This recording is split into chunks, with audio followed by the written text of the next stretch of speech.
The judges of Colombia's new Transitional Justice Tribunal are hard at work, collecting testimony and evidence from victims of crimes committed by all sides during 50 years of brutal conflict with FARC rebels. It's a colossal task and controversial, because the judges are restricted in how they can punish the guilty.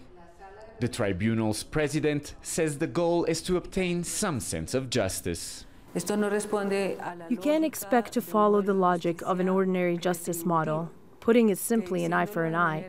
What we are trying to do is a way to restore, reconstruct, and recover the social fabric destroyed by war. I understand some might not see it as proportional to the crimes committed, but it's a necessary compromise for any sort of justice to happen.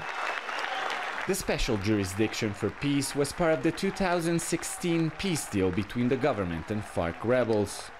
FARC leaders are now part of a legal political party and will be required to recount their part in war atrocities, tell the truth and avoid prison. Instead, spend anywhere up to an 8-year sentence of community service, rebuilding roads or schools. Military and paramilitary commanders responsible for human rights violations are also expected to testify and be judged. The victims' associations fear the tribunal lacks teeth. I hope these judges will look at the human toll of the actions that were committed and decide that they must apply real justice. We just fear there will be too much tolerance towards those responsible for such cruel, atrocious, and inhumane crimes. The judges are currently reviewing tens of thousands of possible cases, even as rank-and-file former FARC rebels testify about their crimes as part of their amnesty program. I'd prefer not to talk ever again about what has happened, but I understand it has to be done.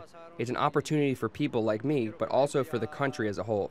Violence leaves nothing, only orphans and widows. We don't want this for the future of Colombia. The search for accountability will continue for at least the next decade, as Colombia struggles to move past this conflict, and the tribunal hopes to become the essential tool for truth and reconciliation. Alessandro Rampietti, Al Jazeera, Bogota.